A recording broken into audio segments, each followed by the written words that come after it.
Welcome to Wife Cheating Story. I hope you have an enjoyable and relaxing time listening. Let's get started. We're incredibly grateful for your support. Before we begin today's tale, tell us, which city or country are you joining us from? We love connecting with our global audience. Now, let's dive into today's story. Chapter 1. The Funeral.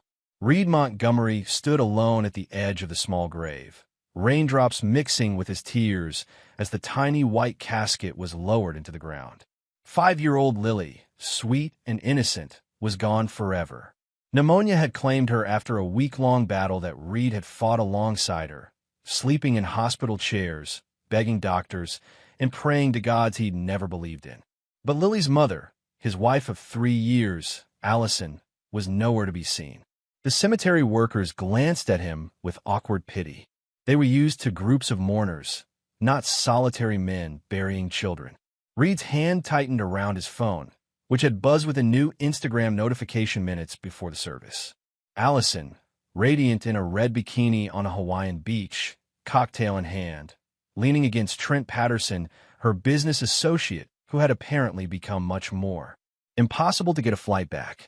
Send photos and RIP to your stepdaughter. The text had come at 3 a.m. when Reed was finalizing funeral arrangements with eyes raw from crying. "Sir, would you like a moment alone?" The funeral director's voice cut through his thoughts. "Yes, thank you." His voice sounded hollow to his own ears. When they were gone, Reed knelt and placed a small stuffed unicorn, Lily's favorite, atop the fresh dirt. "I'm so sorry, sweetheart. I promised I'd always protect you." He stood, straightening his black suit as rain pelted harder. 3 years ago, he'd met Allison, a widow with a toddler. Reed, who had built a successful security consulting business after leaving the military, had fallen for both of them instantly. Lily had called him Daddy Reed within months. He'd adopted her last year, becoming her legal father. Now she was gone, and the mother who should have been holding his hand was #NG, living my best life from Maui. Reed walked to his car, ignoring concerned glances from distant relatives who hadn't known what to say to him. His phone buzzed again, another photo. This time Allison and Trent kissing at sunset. Something hardened inside Reed. The grief remained, but was now encased in something colder, more focused. At home, he walked past Lily's room, her drawings still taped to the walls, her clothes still in the hamper, and went straight to his office. He sat at his computer and opened a hidden folder labeled Insurance. Inside was everything he'd discovered in the weeks before Lily fell ill. The affair that had apparently been going on for months, bank transfers, hotel receipts, text messages extracted from Allison's cloud backup. Old habits from his intelligence days had never quite left him. Reed had planned to confront Allison after Lily recovered. Now those plans had changed. "They think they know what pain is," he whispered to the empty room. "They have no idea." He began to type, systematically, meticulously. The first outline of a plan formed. Not a crime of passion, but something more lasting, more complete. The tears had stopped. There would be time for grief later. For now, there would be justice. His kind of justice. Chapter 2. Shadows of the Past. 2 weeks after the funeral, Reed sat across from Nora Bishop, his longtime friend and the best investigator he knew. They'd served together years ago in military intelligence before he'd moved to the private sector and she'd become a private detective. "Jesus, Reed, I'm so sorry about Lily." Nora's eyes were pained. She'd met Lily several times, brought her gifts. "I need everything, Nora, not just the affair." She nodded, sliding a thick folder across the table. "It's worse than you thought. Trent Patterson isn't just sleeping with your wife. They've known each other for years, before you ever met Allison." Reed's jaw tightened. "Go on." "They grew up together in Phoenix. Dated in high school. His family moved. They reconnected about 4 years ago through Facebook. Right before her first husband died." Reed felt the blood drain from his face. "Are you saying?" Nora held up a hand. "Her first husband's death was ruled accidental. Car crash, blood alcohol level through the roof. But he wasn't known to be a heavy drinker. And Lily? Was she? Biological father unknown. Allison was already pregnant when she married husband number 1. DNA wouldn't match him or you. Reed closed his eyes. Everything he'd believed about his life for the past 3 years crumbled around him. There's more, Nora continued. They're planning something. Big purchases of property in Costa Rica through shell companies. There's a life insurance policy on you, taken out 6 months ago. $5 million. Reed stared at the folder. Were they going to kill me? After my daughter, he stopped. Not his daughter. Never had been. I don't know, but I think they were waiting for something. Nora's voice softened. Reed, I pulled Lily's medical records. The pneumonia that killed her, there were some irregularities. The hospital didn't catch it, but I had a medical examiner friend look at the blood work. What are you saying? Reed's voice was deadly quiet. Pneumonia was real, but her immune system was severely compromised. There were traces of something that shouldn't have been there. Something that would make a mild infection turn deadly. Reed couldn't breathe. The restaurant around them faded away. They killed her, he whispered. They killed my little girl. I can't prove it, Nora cautioned.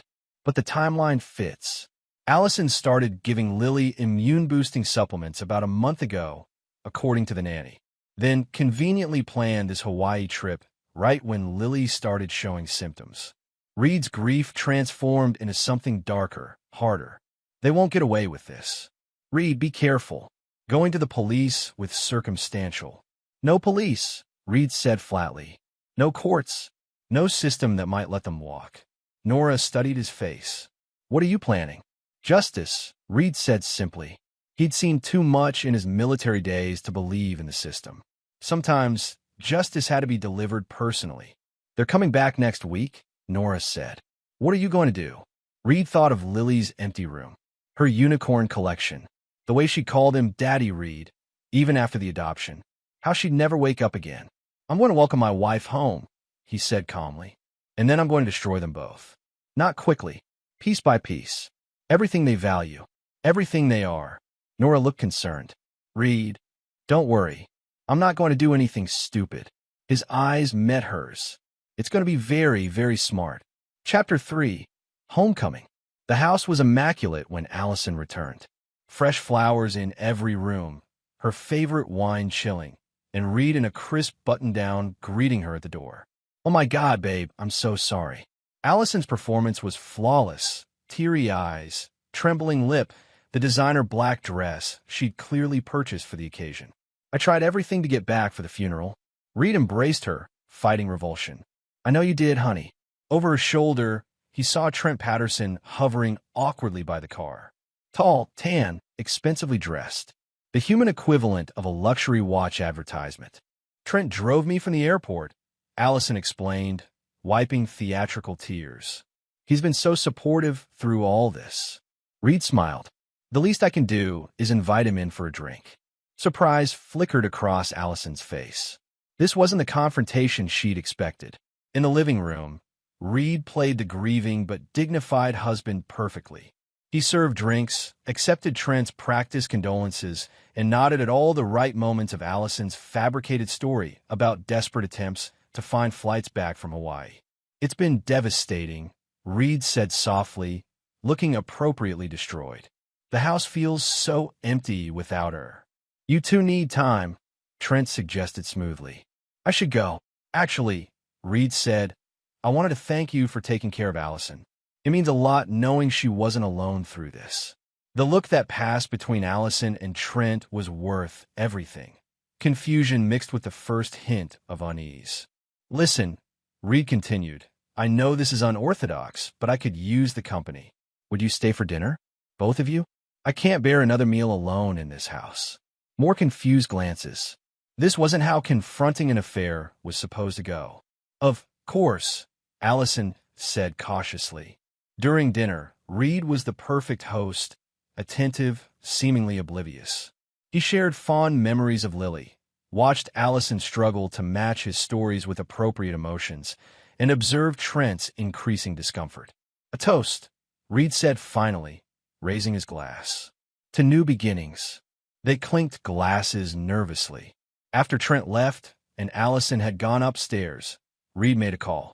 It's done, Nora confirmed on the other end. Tracker on his car, spyware on both their phones. Everything they say or do, we'll know. And the other thing, backdated and planted. If anyone ever looks, the evidence trail showing they researched those immune suppressants goes back 6 months. Reed ended the call and climbed the stairs. In the master bedroom, Allison was already in bed, scrolling through her phone. "You're taking this better than I expected," she ventured. Reed slid under the covers beside the woman who had helped kill his daughter. "Grief affects everyone differently," he said softly. "I know it soon, but have you thought about what to do with Lily's room? It might help with closure if we—" "Already handled it," Reed said. "I packed everything up. Donated it all." Relief washed over Allison's face. "That's very proactive of you. I've also been thinking we should get away. Maybe a trip, once I'm feeling up to it. Start fresh." "That sounds perfect," Allison said, reaching for his hand. "I'm here for you, babe. Whatever you need." Reed squeezed her hand and smiled. "I know you are." Later, when Allison was asleep, Reed slipped out of bed and went to the basement. Behind a false wall panel was a room Allison had never discovered. Inside, Lily's belongings were carefully arranged. Her favorite toys, clothes, drawings. A shrine to the little girl who had called him daddy. Next to them sat 3 laptops, each screen displaying different information. Allison's text messages with Trent, their location data, financial records. On the wall hung a detailed diagram with photos, timelines, and connecting threads. Phase 1 of his plan was complete. Allison and Trent believed they had gotten away with it. They thought Reed was oblivious, broken, malleable. They had no idea what was coming. Chapter 4. Calculated Moves. 1 month after Lily's funeral, Reed sat across from Lawrence Weber, his attorney and old college friend, in a wood-paneled office overlooking downtown. "You're sure about this?" Lawrence asked, sliding the documents across his desk. "These changes to your will and financial arrangements are significant." Reed signed without hesitation. "Never been more sure of anything." "And you're absolutely certain about the offshore accounts? Once these assets move, they'll be difficult to trace." "That's the point. I want everything ready by the end of the month." Lawrence leaned back. "Reed, as your friend, I have to ask, is everything okay with you and Allison? These arrangements basically cut her out of everything except what would look reasonable to an outside observer." Reed smiled thinly. "Everything's fine. Just being cautious with my business assets, given the expansion." The lie came easily now. "How's the trust for Lily's foundation progressing?" "All set up as requested. The Lily Montgomery Memorial Foundation will be officially recognized next week. Noble cause, helping families with sick children." Reed nodded. The foundation was legitimate. He'd already funded it with $2 million. What Lawrence didn't know was its other purpose. A purpose that would become clear only when the time was right. That evening, Reed hosted a dinner party. Among the guests were Allison's closest friends Paige and Devin. The same friend she complained to about her cold, distant husband in texts Reed had intercepted. The same friends who knew about the affair with Trent, but had kept her secret. "It's so good seeing you out of the house," Paige said, embracing him. Her sympathy seemed genuine, though Reed knew from her messages with Allison that she considered him controlling and emotionally unavailable. "Lily would have wanted life to go on," Reed replied, playing the part of the healing widower perfectly. Throughout dinner, he was charming, attentive to Allison, and subtly generous. He announced a major donation to the Children's Hospital in Lily's name, watching as Allison struggled to maintain her appropriately sad but proud expression. "I'm expanding the business too," Reed told the table. "Opening offices in Miami and possibly internationally. Allison's been my rock through all of this." Under the table, he squeezed her hand. She squeezed back, clearly relieved at his apparent recovery and his continued business success. What she didn't know was that Reed had already begun liquidating his company's most valuable assets and transferring them to holdings she couldn't access. After the guests left, Allison wrapped her arms around him. "That was nice. You seem better." "I'm trying," Reed said. "For both of us." Her phone buzzed with a text. He pretended not to notice how she angled it away from him. From his own phone, mirroring her messages, he knew it was Trent. "How much longer do we have to wait?" "Work never stops," she said with a practiced laugh, quickly typing back soon. "He's getting better. Be patient." Speaking of work, Reed said casually, I'm thinking of having Trent consult on the Miami expansion. He knows the market there, right? Allison nearly dropped her wine glass. Trent? I guess he does. That's generous of you. I know you two are friends, and I could use someone I can trust. Reed watched the guilt and calculation battle on her face. Unless you think it's a bad idea? No. I mean, it's a wonderful idea. He's very talented. Great. I'll set up a meeting next week. Reed kissed her forehead. I'm going to finish some work. Don't wait up. In his office, Reed made a call. She took the bait, he told Nora. Move to phase 2. The next day, Reed met Trent at an upscale restaurant, ostensibly to discuss business opportunities. Trent was nervous, overdressed, clearly uncomfortable sitting across from the man whose wife he was sleeping with, the man whose daughter he had helped kill. I appreciate you meeting me, Reed said, sipping his water. Allison speaks highly of your business acumen. That's generous of her. Trent fidgeted with his cufflinks. Patek Philippe, Reed noted, probably purchased with funds Allison had diverted from their joint accounts. I'll be direct, Reed said. I'm expanding my security consulting firm internationally. I need someone to head the Caribbean and Latin American division. Someone I can trust implicitly. Trent's eyes widened. And you're considering me? Competitive salary, equity options, and relocation to Miami. You be building the division from the ground up. I don't know what to say. The greed in Trent's eyes was unmistakable. Why me? Reed leaned forward. Because Allison trusts you. And right now, that means everything to me. The meeting ended with a handshake and Trent's eager acceptance. As soon as Trent was gone, Reed received a text from his operative who had been watching Allison. She entered the bank as scheduled. Accessed the safe deposit box. Exactly as predicted. While Reed distracted Trent with visions of wealth and power, Allison was retrieving the documents they'd need for their real plan, the one they thought Reed knew nothing about. Everything was unfolding perfectly. The predators had become the prey, though they didn't realize it yet. Later that night, Reed accessed the camera he'd hidden in their bedroom and watched as Allison made a call to Trent. He's offering you the job? That's perfect, she whispered excitedly. We'll have access to everything, his international accounts, client lists, everything we need. Trent's voice came through clearly. How long before we can make our move? Not long. He's still grieving, but he's distracted with business. Vulnerable. The life insurance policy needs 6 more months before the suicide exclusion expires. We can't wait that long. Costa Rica is ready now. Then we do it the other way, Allison said coldly. Accident. Voting. You know people who can make it happen. Reed closed the laptop. He had what he needed. They weren't just planning to steal from him. They were planning to kill him, just as they had killed Lily. He opened his safe and removed a small vial.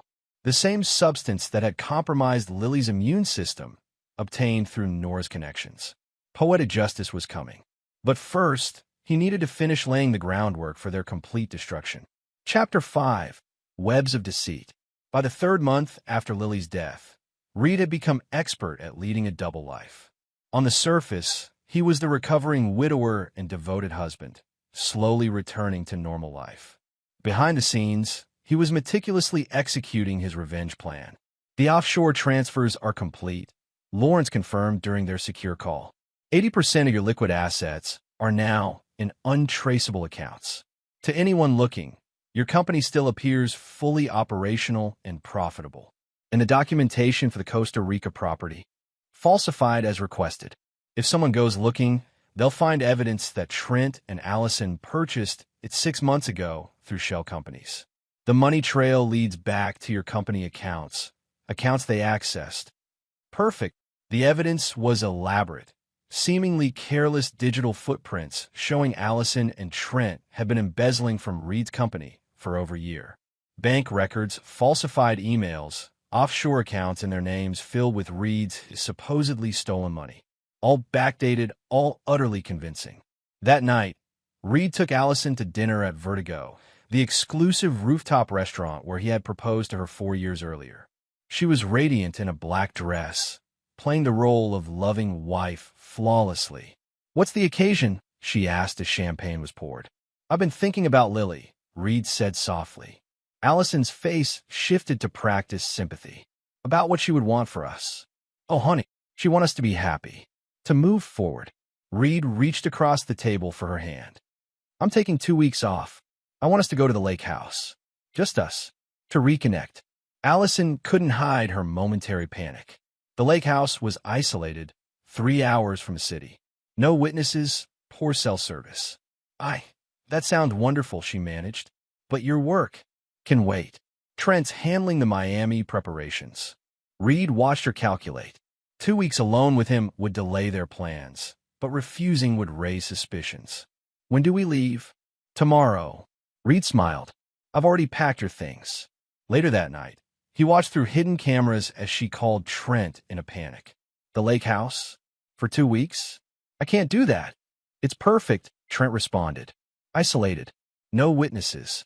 We moved the timeline up. You want me to do it at the lake house? Are you insane? We discussed this possibility. The substance is untraceable. Natural causes or accidental drowning. Then you're a grieving widow with an insurance payout and control of his company. There was a long pause before Allison spoke again. Bring it to me tonight. Reed's in his office. Reed closed the laptop and opened a secured text line to Nora. They took the bait. Moving to phase 3. The next morning, they drove to the lake house. Reed pretended not to notice the small vial in Allison's toiletry bag or how carefully she guarded her coffee thermos. He was solicitous, loving, seemingly oblivious. At the lake house, he surprised her with a private chef for their first night, eliminating her immediate opportunity to poison his food. After dinner, he suggested a boat ride the following day, watching her eyes light up with opportunity. That night, he pretended to sleep deeply while she slipped from their bed to make a call on the deck. Tomorrow on the boat, she whispered to Trent. It'll look like an accident. Are your people ready on the Costa Rica end? Everything's set. By this time tomorrow, you'll be a widow, and we'll be millionaires. When she returned to bed, Reed put his arm around her, feeling her stiffen slightly before forcing herself to relax. I love you, he murmured as if half asleep. I love you too, she lied, not knowing that in her coffee thermos, Reed had already replaced her poison with harmless colored water. The game was entering its final phase. After months of gathering evidence, creating false trails, and allowing them to incriminate themselves, Reed was ready for the endgame. Tomorrow, Allison would attempt to kill him on the boat. Instead, she would find herself caught in a trap 3 months in the making. Chapter 6. Masks removed. The morning dawned clear and perfect at the lake house. Reed prepared breakfast, watching Allison carefully adding what she thought was poison to his coffee. He drank it with a smile. Perfect day for the boat, he observed casually. On the water, Reed steered them to the center of the lake. Allison grew increasingly confused and anxious as he showed no signs of illness. Is something wrong? He finally asked. You seem disappointed. What? No, She stopped as Reed reached into a compartment and removed a tablet, turning the screen toward her. On it played a recording of her conversation with Trent from the previous night, planning Reed's accident. The color drained from her face. Reed, I can explain. Like you can explain, Lily? His voice was deadly calm. Confusion crossed her features. What about Lily? The supplements you gave her. The ones that compromised her immune system, so a simple infection would turn deadly. Horror replaced confusion. You think I killed Lily? My own daughter. Not your daughter, Reed said coldly. She was never your daughter. Just like I was never really your husband. We were just means to an end, weren't we? Bank accounts to drain, life insurance policies to cash in. Reed, you're not making sense. I loved Lily. I'm her mother. DNA says otherwise. She wasn't your first husband's child. She wasn't yours at all. Allison's shock seemed genuine, but Reed wasn't fooled. He'd seen her act the grieving mother too, convincingly. I didn't poison my coffee this morning, did I? He asked quietly. Allison's eyes darted to the thermos, then back to him. I don't know what you're talking about. Reed held up the vial he'd found in her bag. Looking for this? The same compound found in Lily's blood work. Not quite identical. You learned from that mistake. This one would have looked like a heart attack. Reed, please. 3 months, he continued calmly. 3 months I've watched you and Trent plan my death. 3 months, I've gathered evidence, recorded conversations, documented everything. 3 months, I've pretended to be the oblivious husband while you plotted to kill me, just like you killed Lily. Allison's face transformed, the mask of loving wife finally dropping. You have no proof of anything. I have everything, Allison. Your conversations with Trent going back a year. The bank transfers. The property in Costa Rica. The life insurance policy. It's your word against mine, she said coldly. And Trent has very powerful friends. Reed's laugh was chilling. Do you think I was just collecting evidence? I was creating it too. As we speak, federal agents are at our house with a warrant. They'll find evidence of embezzlement from my company. Money trails leading to accounts in your name and Trent's. They'll find the research you did on untraceable poisons, the conversations planning my death. Allison's eyes widened. You're lying. Reed held up his phone, showing a live feed from their home security system. Agents were indeed searching the house. The beauty is, I didn't have to fabricate your guilt. I just had to make sure there was evidence of what you were actually doing. They'll never prove. They already have Trent in custody. Nora Bishop, remember her? My friend from military intelligence? She's made sure he was picked up an hour ago. How long do you think he'll protect you once he's facing murder charges? Allison lunged for Reed, her face contorted with rage and fear. He easily sidestepped, watching as she lost her balance and fell hard against the side of the boat. I didn't kill Lily, she screamed. She wasn't even my daughter. She was some brat my ex was raising when I met him. I just played mommy because you fell for the whole package. Instant family, ready-made. Reed felt a cold satisfaction at finally hearing the truth. So you admit you were using me from the beginning? Of course I was using you. Your perfect business, your perfect house, your disgusting devotion to a child that wasn't even yours. Trent and I had plans long before you came along. Reed calmly took out his phone and stopped the recording app. Thank you for that confirmation. Allison's face went slack as she realized what she'd done.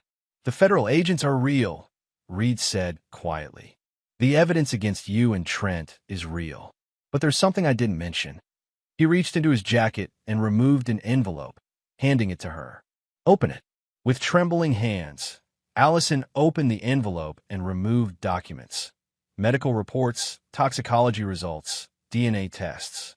Lily died of pneumonia, Reed said, his voice finally breaking. Natural causes. There was nothing in her system. No poison. No immune suppressants. She just got sick and she died. Allison stared at him in confusion. Then why? Because I needed to know what kind of monster I married. I needed to see how far you would go. Reed's eyes were cold. And now I have. You may not have killed Lily, but you were planning to kill me. You've admitted it, and I have it recorded. The realization of what had happened dawned on Allison's face. You set me up. I gave you an opportunity to show your true self. You did the rest. Reed started the boat's engine. We're going back now. There are people waiting for you. Wait. Desperation filled Allison's voice. Whatever Trent told you, he was the one who planned everything. I can help you get him. All the money he stole from you, I know where it is. There is no stolen money, Reed said simply. I moved my assets months ago. What the Fed will find is evidence I created, but the crimes are real. The intent was real. Your confession just now was real. As the boat approached the dock, Allison could see police vehicles waiting. Reed, please. I'm begging you. I'll disappear. You'll never see me again. That's right, Reed agreed. I won't. The officers approached as they docked. Reed handed them the recording device and vial of poison. Allison was handcuffed and led away, still pleading her case. Nora appeared at Reed's side as they watched the police car drive away. It's done, she said quietly. Trent's already talking, trying to cut a deal. The evidence trail you created is holding up perfectly. Financial crimes, conspiracy to commit murder. They're looking at significant time. Reed felt hollow. The revenge he'd planned so meticulously was complete, but it brought no joy, no relief from grief. What about Lily? Nora asked gently. Do you want to know? No, Reed cut her off. She was my daughter in every way that matters. That's all I need to know. As night fell over the lake, Reed stood alone on the dock. 3 months of living a lie had ended. Justice, his version of it, had been served. But Lily was still gone, and no revenge could bring her back. He took out his phone and pulled up the last photo he had taken of her, laughing on his shoulders at the park, ice cream on her chin, eyes bright with life. "It's done, sweetheart," he whispered to the empty air. "They can't hurt anyone else." Chapter 7. Aftermath. 6 months after Allison's arrest, Reed sat in Lawrence's office reviewing documents.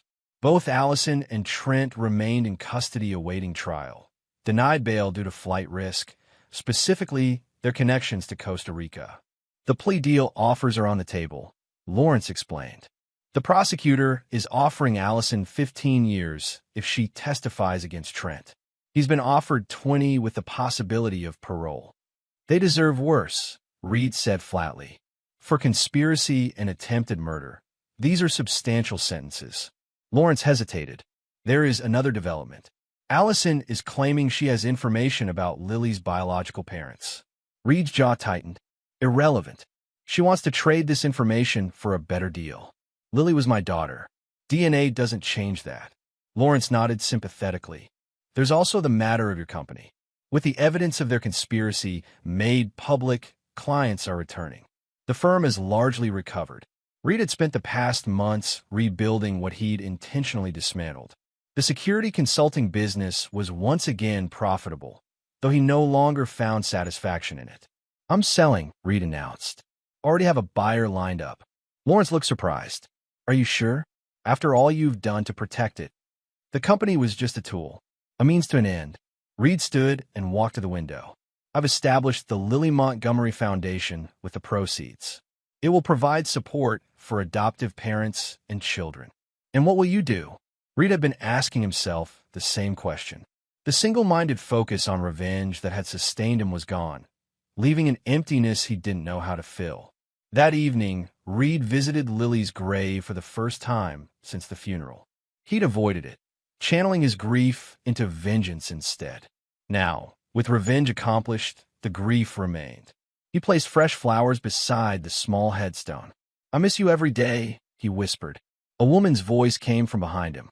"Mr. Montgomery?" Reed turned to find a slender woman with tired eyes. She seemed vaguely familiar, though he couldn't place her. "I'm Meredith. Meredith Banks. I don't know if you remember me." The name clicked. "You were Lily's preschool teacher." She nodded. "I've been wanting to reach out since the funeral, but with everything that happened afterward, with Allison." She trailed off. "I'm sorry. That's not why I came." "Why did you?"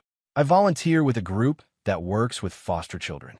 "There's a little boy." She stopped herself. "I'm sorry. This isn't the time." Reed studied her face. "What about him?" "He's 4. His mother died of an overdose. No father in the picture. He's been in 3 foster homes already. He has these drawings." She reached into her bag and pulled out a folded paper. "He drew this for me." The crayon drawing showed 2 stick figures, a tall one and a small one, standing beside what looked like a castle. He said it's his dream home with his dream dad. Meredith's voice softened. "He reminds me so much of Lily. Same imagination. Same heart." Reed took the drawing, something shifting inside him. "What's his name?" "Oliver.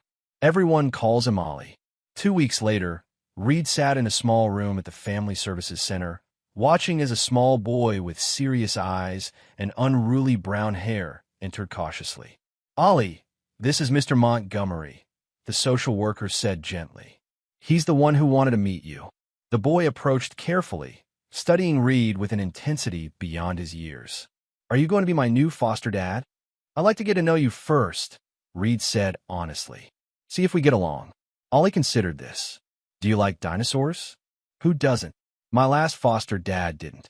Ollie's face clouded. "He said they were stupid." "Well, he was wrong about that," Reed said firmly. "Dinosaurs are fascinating. I have some books about them at home." Ollie's face brightened slightly. "Can I see them sometime?" "I'd like that." Over the next months, Reed's life found a new purpose. Weekends with Ollie became the center around which everything else revolved. They visited museums, parks, built elaborate dinosaur habitats, and slowly healed each other's hearts. On a crisp autumn day, Reed received a call from Lawrence. Allison took the plea deal. 15 years, no parole. Trent got 25 when he tried to back out of his cooperation agreement. And the foundation? Fully operational. The first grants went out last week. 20 families receiving adoption assistance. Good. Reed looked out the window to where Ollie was carefully helping the landscapers plant flowers around Lily's memorial garden. The adoption application was already in process. Justice had been served, not by the system, but by Reed's own calculated revenge. Yet the true healing had come not from watching Allison and Trent's destruction, but from finding Ollie, from choosing to build something new from the ashes of betrayal. Chapter 8. Ghosts of the Past. A year after Allison's conviction, Reed sat in his home office reviewing the final adoption paperwork for Ollie. The process had been lengthy, but was finally nearing completion. At 5 years old, Ollie had already spent 6 months living with Reed as his foster son. The house once again filled with children's laughter and dinosaur figures. The doorbell rang. Reed wasn't expecting visitors. Through the security camera, he saw a middle-aged woman with familiar features that sent a chill down his spine. "Can I help you?" he asked through the intercom. "Mr. Montgomery? I'm Patricia Porter, Allison's mother." Reed briefly considered not answering, but curiosity won out. He opened the door, but didn't invite her in. "What do you want?" Patricia looked nervous. "I know what my daughter did. I'm not here to defend her." "Then why are you here?" "Because of Lily." She held out an envelope.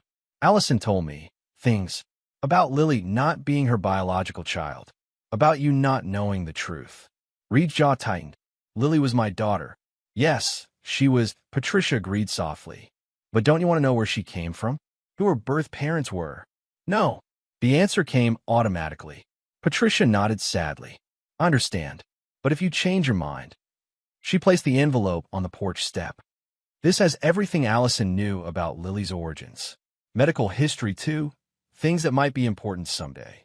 After she left, Reed stared at the envelope for a long time before finally picking it up. He placed it unopened in his safe, unsure if he would ever want the answers it contained. That night, after tucking Ollie into bed with a story about Triceratops, Reed's phone rang with an unknown number. Against his better judgment, he answered. Reed Montgomery. The voice was unfamiliar, female, professional. "Mr. Montgomery, I'm calling from Lakeside Correctional Facility. An inmate, Trent Patterson, has requested to speak with you. He claims to have information regarding the death of your daughter." Reed's hand tightened around the phone. "Tell him to go to hell." "Sir," he was quite insistent. "He said it's about what really happened to Lily and that Allison lied to everyone, including you. My daughter died of pneumonia. Natural causes. Mr. Patterson claims otherwise. He's requesting a meeting." Reed's mind raced. The toxicology reports had been clear. No poison in Lily's system. But what if there was something else? Something he had missed? "I'll think about it," he said finally and ended the call. 3 days later, Reed sat across from Trent Patterson in the prison visiting room. The once handsome man looked haggard, prison clearly not agreeing with him. "You have 5 minutes," Reed said coldly. Trent leaned forward. "Allison lied about everything, including to me. Lily wasn't some random child her ex was raising. Lily was mine." Reed felt as if he'd been struck. "What?" "Allison and I were together before she met her first husband. She got pregnant, but we broke up. She never told me about the baby. Years later, when we reconnected, she mentioned her daughter but led me to believe the child was her husband's. It wasn't until after we started seeing each other again that she admitted Lily was mine." "You expect me to believe this?" Trent's eyes were desperate. "DNA will prove it. I don't expect forgiveness, but you deserve to know. If she was your daughter, why would you—" Reed couldn't finish the sentence. "I never harmed Lily. Neither did Allison. Whatever you think happened, whatever evidence you found or created, Lily's death was exactly what the doctors said. Pneumonia. A terrible, tragic accident." Reed stood abruptly. "Time's up." "There's more," Trent said urgently. "About Ollie." Reed froze. "What did you say?" "The boy you're adopting. Oliver Banks. It's not a coincidence that his teacher brought him to you." "What are you talking about?" Reed's voice was dangerous. "Meredith Banks isn't just Lily's former teacher. She's connected to all of this in ways you don't understand. Ask her about Phoenix. Ask her about the Burns family." Before Reed could respond, Guards appeared to escort Trent back to his cell. DNA doesn't lie, Montgomery. Trent called out as he was led away. Get the test. That evening, Reed did something he'd promised himself he wouldn't do. He opened the envelope from Patricia Porter. Inside were birth records, medical documents, and a handwritten letter that made his blood run cold. According to the documents, Lily had indeed been Trent's biological daughter. But more disturbing were the connections outlined in Patricia's letter. Connections between Allison, Trent, Meredith Banks, and a family called Burns from Phoenix, Arizona. Reed immediately called Nora. I need you to look into someone. Meredith Banks, and a family named Burns from Phoenix. What's going on, Reed? I don't know yet, but something about Ollie's placement with me doesn't feel right. Trent said it wasn't a coincidence. 24 hours later, Nora arrived at Reed's house with a thick folder. Ollie was at school, giving them privacy. You're not going to like this, she warned, spreading photographs and documents across the table. Meredith Banks was born Meredith Burns. She's Trent Patterson's cousin. Reed felt the floor tilt beneath him. What? There's more. The Burns family had connections to a private adoption network that operated in the gray areas of legality. Meredith worked with them before becoming a teacher. Are you saying Ollie is part of some scheme? That his placement with me was engineered? Nora hesitated. I think Meredith deliberately brought Ollie to your attention, yes. But the boy's background checks out. Mother deceased from overdose, no father on the birth certificate. Why would she do this? What's the endgame? I don't know yet, but there's a financial angle I'm still tracking down. Properties held in trust, offshore accounts that might connect to the Burns family. Reed looked at the photo of Meredith, trying to reconcile the kind teacher with this web of deception. Does she know I'm onto her? No reason to think so. But Reed, be careful. If this is some kind of long con, you and Ollie could both be pawns. After Nora left, Reed sat alone, struggling to process these revelations. Had his grief made him vulnerable to manipulation? Was his connection to Ollie part of some elaborate scheme he didn't yet understand? He looked at the photo of Ollie on his desk, gap-toothed smile, trusting eyes. Whatever game was being played, Ollie was innocent. Reed would protect him, just as he had tried to protect Lily. The next day, Reed arranged to meet Meredith at a coffee shop near the school. She arrived, looking nervous but pleased to see him. How's Ollie adjusting? She asked warmly.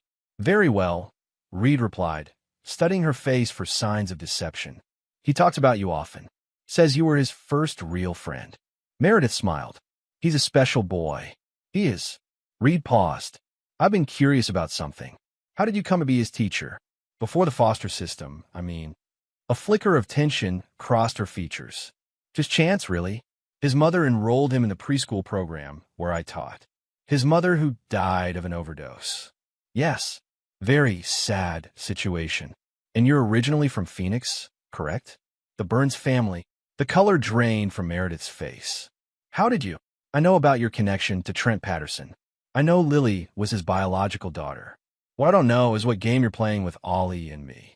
Meredith's composure crumbled. It's not what you think. Then explain it to me. Now, she took a shaky breath. Lily wasn't just Trent's daughter. She was my niece. My sister and Trent had a brief relationship years ago. She got pregnant, but they broke up before he knew.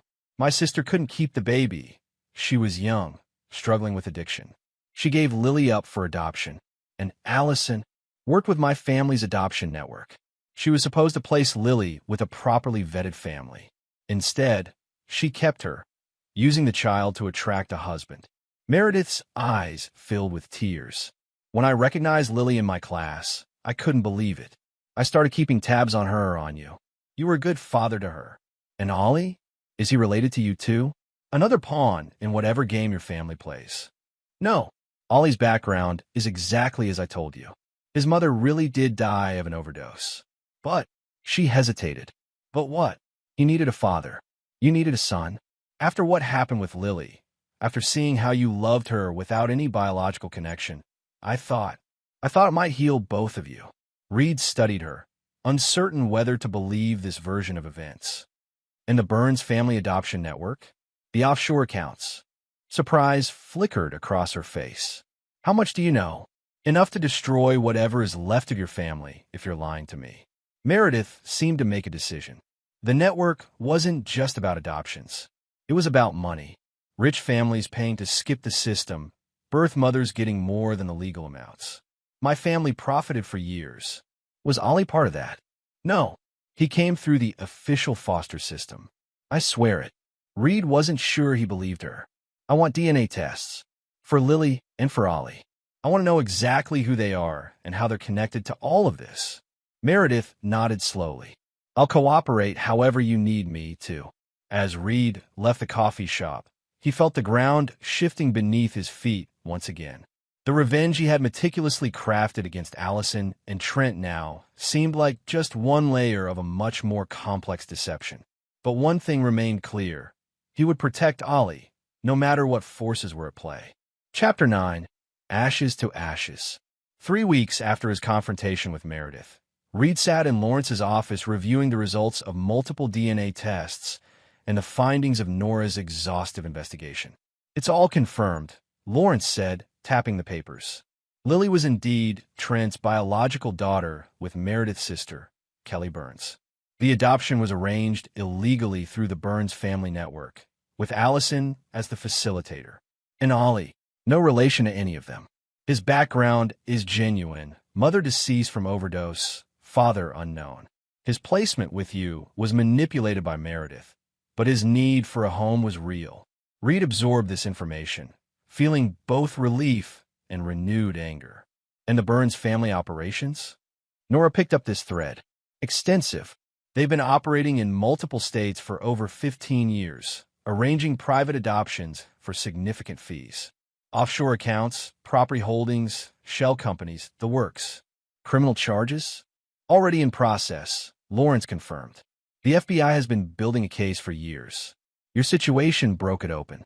Patricia Porter is cooperating in exchange for immunity.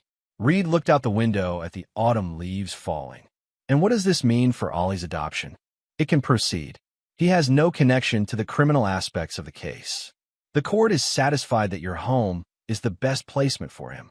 That evening, Reed sat with Ollie on the back porch, watching the sunset.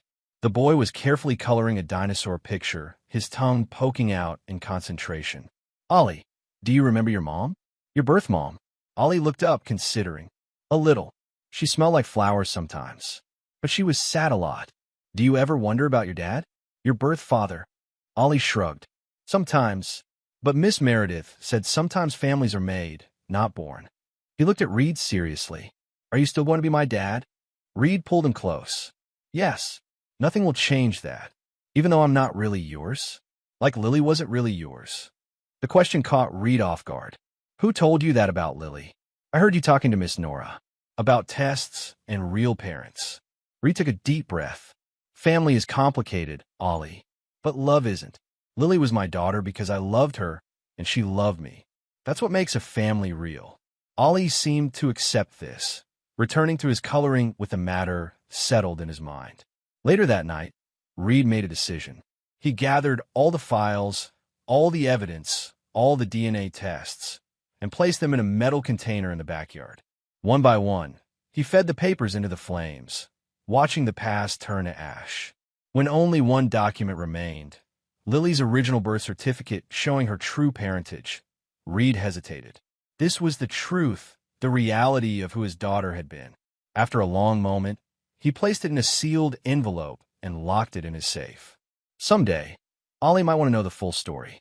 But for now, the past had burned away, leaving only what mattered. The family they were building from the ashes. The next day, Reed visited the prison one last time. Allison looked surprised to see him. I know everything, he said without preamble. About Lily. About the Burns family. About your role in all of it. Allison's face hardened. So what? Does it change anything? We're both still here. Me in prison, you playing grieving father to a child that was never yours. You're right. It changes nothing. Lily was my daughter in every way that mattered. Just like Ollie is my son. Ah yes, the replacement child. How convenient that Meredith found him for you. Reed studied the woman he had once loved. You never understood what family really means. That's why it was so easy for you to betray everyone, Your parents, Trent, me, Lily. Are you here for closure, Reed? Some final moral victory? No. I'm here to tell you that this is the last time you'll ever see me. I'm moving with Ollie, starting fresh where none of this can touch us. A flash of something, perhaps regret, crossed Allison's face. And Trent? Will you tell him the truth about his daughter?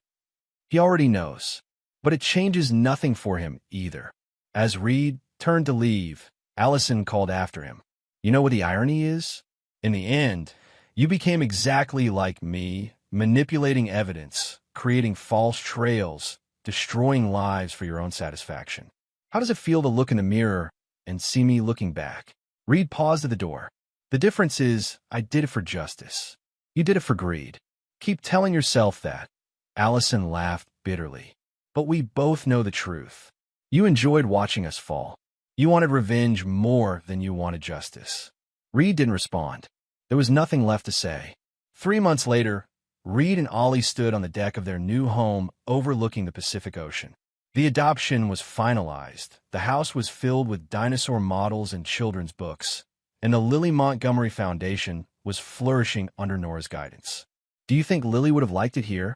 Ollie asked, peering at the waves crashing below. She would have loved it, Reed said truthfully. She always wanted to see the ocean. I wish I could have known her. Me too, buddy. But she knows about you, and she's happy we found each other. Ollie considered this with the seriousness of a child contemplating the universe. Like a family puzzle.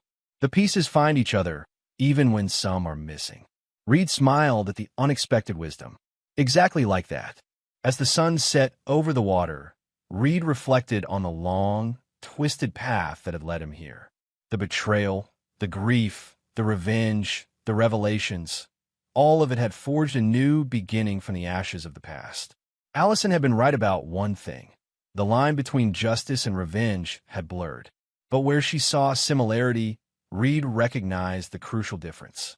His actions, however calculated and ruthless, had ultimately been about protecting the innocent and punishing the guilty. He had stepped into darkness to serve the light. Now, watching Ollie's face light up at a dolphin breaking the surface of the water, Reed knew he had made the right choice.